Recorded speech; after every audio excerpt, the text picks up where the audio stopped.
Не, ти кажи. Ако не те шибна във Фейсбук, ела, кажи ми са, ще ни са заплащали той, че чакаме 9 часа тука. Чакай да снимам, че сте на Алматур. И полета ни е в 9:10. Полета ни е в 9:10 и ние... Какво правим? Много кофти антиреклама ще ви направя, да знаеш.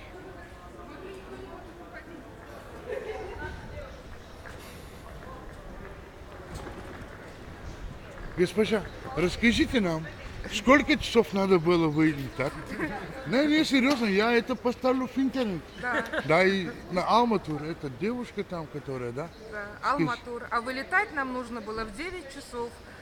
Да, а сейчас у нас сколько время? Покажите ваш билет, госпожа, чтобы мы документировали.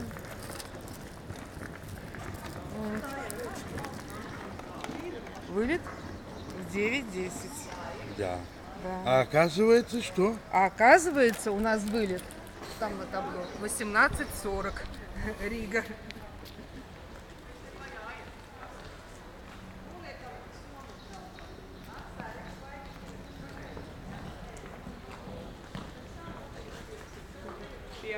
Да.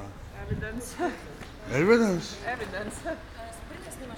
Няма да спра да снимам, ако не може да ми... Ти не можеш да ми кажеш Тогава къде. багажа ви няма да бъде оставен. Абсолютно без проблем. Няма проблем. Само, че защо така се получава? Да. Да, госпожа, будет в интернет. Да, конечно, госпожа. Беспроблемно. Вы меня не знаете, какой я сумасшедший. И няма да има никаква компенсация, така ли, колежка? От Алматур.